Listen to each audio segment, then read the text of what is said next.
Hola, estamos nuevamente en Menos Dolor Podcast y es un gusto volverlos a ver. Soy el doctor Juan Carlos Torres. Yo soy la doctora Adriana Sandoval.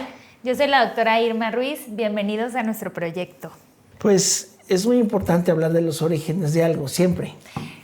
Bien dicen, si no sabemos la historia, estamos condenados a repetirla. Entonces creo que estaría pues increíble hablar sobre los orígenes del intervencionismo en el dolor, pero aquí en México, porque bueno, sabemos que hay historia mundial, pero pues sería bastante interesante ver cómo fue empezando todo aquí, cómo fue desarrollándose y fue creciendo, porque seguramente esto no ha sido igual que al principio. A mí me gustaría que usted nos hablara un poquito de cómo era el tratamiento del dolor antes del intervencionismo.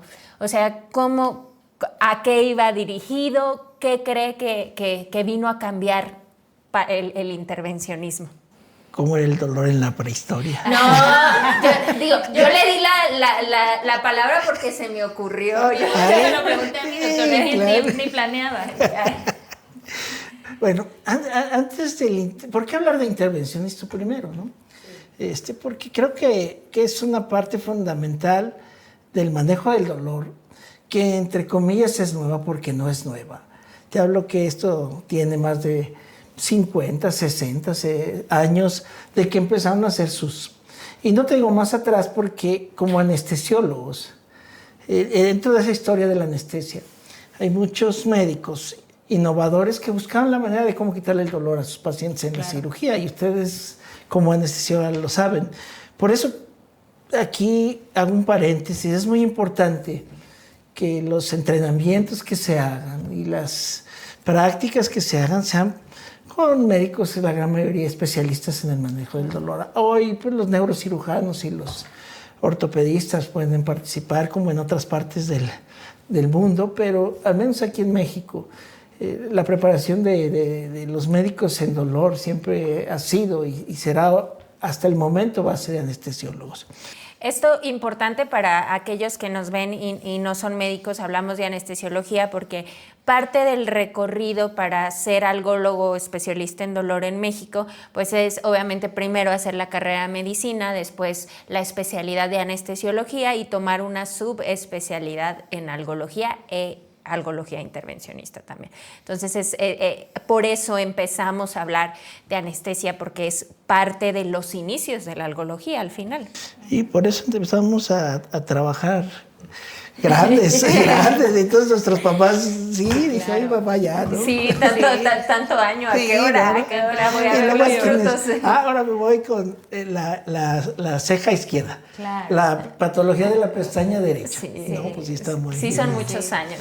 Pero pues es parte vale de la medicina. Realmente vale la pena la medicina. Yo creo que los que estamos aquí es porque nos apasiona y nos sigue gustando, ¿no?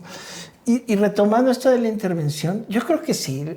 La intervención hace unos años atrás, hablo de a lo mejor de unos 20, 30 años atrás, que es donde yo empecé, porque todavía tiene otro camino atrás mayor. No era fácil, era como una pelea con las manos atadas. ¿En serio? ¿Por qué? Porque decías, bueno, ¿y ahora qué voy a hacer? Claro. ¿Qué alternativa le voy a dar a este paciente, sabiendo la anatomía, sabiendo qué es, pero que faltaba la tecnología que ahora en estos años tenemos, ¿no? Y se presenta y hace más seguro esto. Fui y pues bueno, había analgésicos, pero también es otro tema que a lo mejor tocaremos más adelante. ¿Por qué? Porque el uso de analgésicos potentes, el uso de antiinflamatorios, en fin, todos esos medicamentos que utilizamos para el dolor llegan a un techo y tienen un tope. Entonces, ¿qué hago? Y ese paciente seguía con dolor. Por eso es importante luego hablar de las historias de los bloqueos, sí, ¿no? Sí, claro, 100%. Porque pues no son historias muy complicadas, pero tienen sus resultados. Y entonces, pues el paciente pedía y estaba dormido y se quejaba, porque no tenía tanto dolor, pero estaba dormido, tenía náuseas, en fin, todo eso, ¿no? Y ¿qué vino a hacer la intervención? Y quizá más adelante hablemos realmente ya lo que hay, de cómo se preparan o cómo nos preparamos en esto. Es ayudarle a los medicamentos a que no tengan tantos efectos secundarios, los pacientes, a recuperar su funcionalidad y su calidad de vida, que es el objetivo. Entonces, la intervención no solo cambió la manera de tratar a los pacientes, yo pienso que cambió esa esperanza del paciente para el alivio de su dolor. Creo que el darle otra alternativa es algo que el paciente mágico. Lo agradece, ¿no? Es que qué difícil estar cambiando de medicamento en medicamento sin llegar a una analgesia adecuada. O, por ejemplo, si tenemos efectos secundarios sumamente importantes de que a mí me gusta decirle a mis pacientes, yo no quiero que usted esté sin dolor, pero esté vomitando todo el día. Yo no quiero que usted esté sin dolor, pero esté todo el tiempo acostado, somnolento, dormido, porque pues lo que la medicina del dolor quiere es que sí, disminuya el dolor, pero que el paciente lleve su vida lo más normal posible, claro. Sea funcional, sí. O sea, a lo mejor no va a ser al 100 como cuando tenía 15 años el paciente, pero sí va a ser algo bastante adecuado a su edad y que si quiere, no sé, salir a comer, practicar algún deporte o algo se pueda hacer, ¿no? Echar novio. Eso va en el paquete básico de alivio del dolor. Sí, pero los adultos, por ejemplo, adultos mayores, la mayoría no tolera los medicamentos. O sea, vienen los efectos secundarios muy fuertes con ellos. Entonces, es creo que son sabemos los que más que se benefician. El paciente mexicano necesita dosis pequeñas. Si ustedes ven las dosis recomendadas iniciales de algunos medicamentos, son diferentes a las que a veces iniciamos en México. El paciente mexicano, no todos toleran dosis altas. Claro. Ese es algo, bueno, la otra vez escuchaba a un especialista, patólogo, y es interesante saber que el paciente mexicano, por ejemplo, y puede ser similar a los medicamentos, lo dejo ahí en la reserva hasta no investigarlo, es muy sensible al alcohol, comparado con otros países, no sé, americanos, europeos. Hace mucho daño el alcohol al paciente mexicano en el hígado. Entonces, pero bueno, pues eso no lo sabemos hasta que ya tenemos cirrosis, ¿no? Exacto. Ya hasta que el pulque ya dejó sí, se acabó. Entonces, pero será buen tema para otra. Exacto, pero eso por puede ejemplo, ser. sí. No existe un medicamento en el manejo del dolor barato. No existe un medicamento en el manejo del dolor que quite todos los tipos de dolor. Neuropático, somático, en fin, todas las características. Y no existe un medicamento para el manejo del dolor que no tenga efectos secundarios. 100%. Entonces no lo hay, no lo hay. Y aparte son difíciles de conseguir. Aparte, ese es la otro. logística del medicamento también es complicada. Sí. Y la otra, que el único medicamento que funciona y que alivia el dolor de manera importante está dentro de nosotros.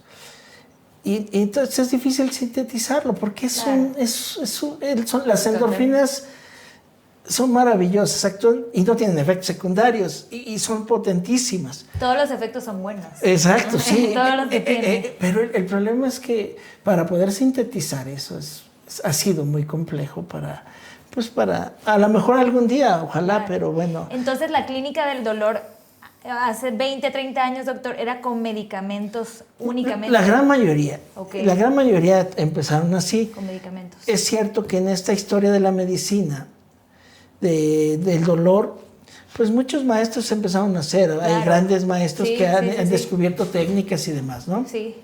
Entonces,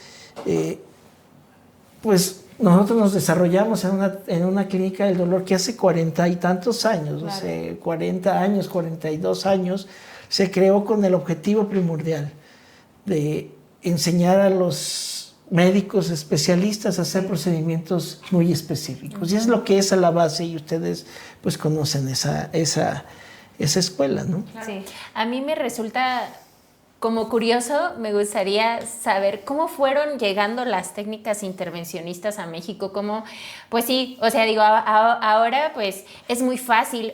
Alguien publica una técnica y estás a un clic, la ves, ves el internet y lo vas platicando con tus colegas. Pero antes, que no había internet, que no había esta difusión, ¿cómo llegó el intervencionismo a México? ¿Cómo se fue adentrando? La gran mayoría traída de profesores a México y se fue, pues, y sí había libros. Es cierto que hacían como rotaciones, doctor, Estados Unidos, Europa, sí, sobre todo Estados Unidos allá. Que era. Okay.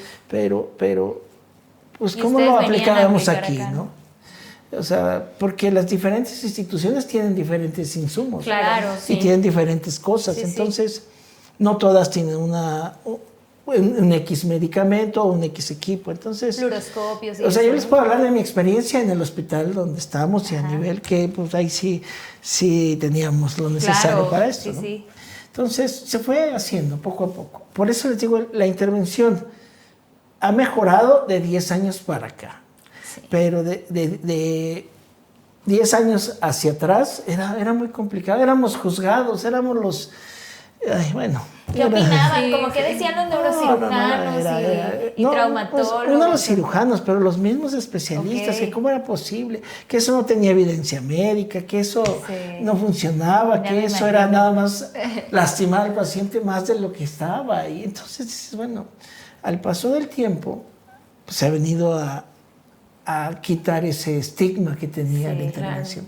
Y hoy todo el mundo quiere hacer intervencionismo. Es que, ¿no? ¿sabe qué? ¿Cómo va a tener evidencia algo que es nuevo? Es como cuando llegas a pedir trabajo y te piden experiencia laboral y estás haciendo tu trabajo. O sea, no iba a tener evidencia, obviamente, algo nuevo. Y también, pues, generaba más insumos, ¿no? Ok, quiero hacer intervencionismo, pero necesito rayos X, pero necesito estos tipos de agujas, necesito la radiofrecuencia. Y obviamente los institutos, cuando tú le generas más gastos, pues hay ciertas restricciones, hay ciertos... Y a nivel particular, privado también ese es un problema. Sí. Pues bueno, por todo lo que a lo mejor un día de estos platicaremos ¿qué podemos hacer para mejorar ese aspecto? Pero si ustedes recuerdan, acabamos de colocar a la paciente que hace 21 años le colocamos el primer estimulador, al menos institucional en México. Hace 21 años. Que quiere decir que ya tenía su background, la intervención, y que se fue. Estos sistemas que hoy, pues obviamente han cambiado en tecnología y eso, pero empezaron a ser muy grandes, empezaron a tener, pero funcionaban. Y que desafortunadamente, pues no todos los pacientes tienen acceso, pero que son maravillosos para el alivio del dolor.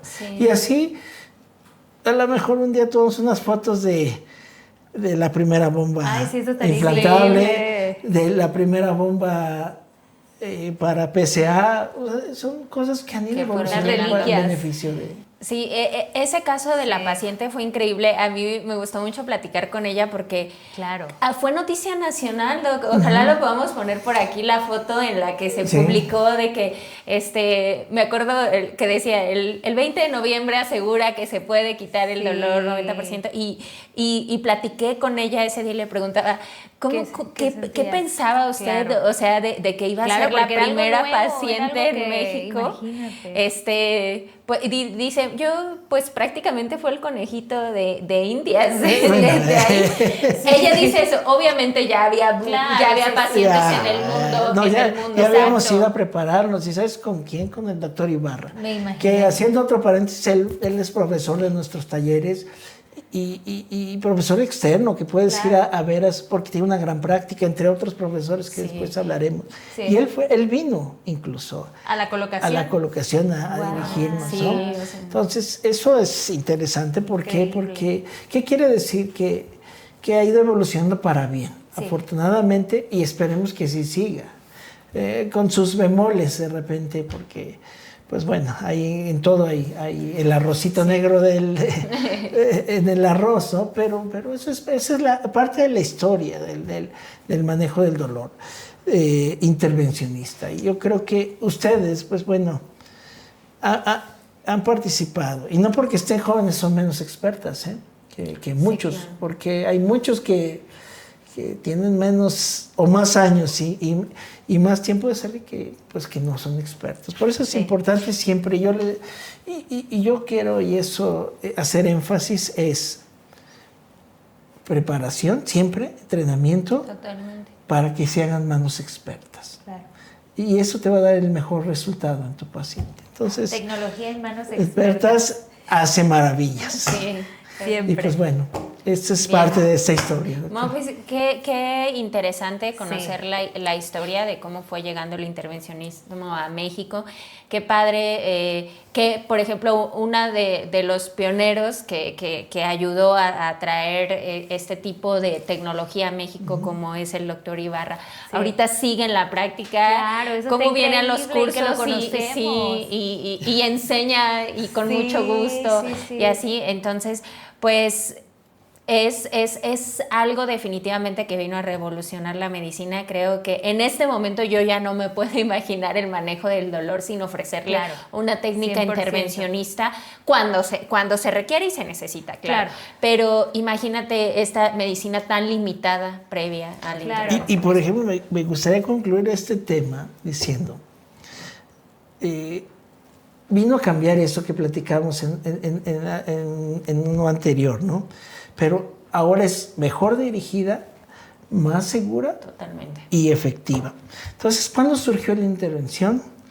Cuando la necesidad era más fuerte, cuando la necesidad de hacer algo para nuestros pacientes, a pesar de la duda que teníamos de si iba a funcionar, pues funcionó y cambió. Y ha cambiado muchos aspectos fundamentales en el manejo del dolor. Doctor, es un placer que usted haya sido de los primeros, de los pioneros en intervencionismo y que nos esté platicando ahorita todas sus experiencias, porque nosotros lo hemos leído y lo hemos escuchado, pero está increíble que usted nos pueda contar todo esto. Que tenga años. Lo que vivió por todo el tiempo que ha trabajado. Pues bueno, gracias, doctora. Es un gusto siempre trabajar con ustedes y estar con ustedes platicando. Igualmente.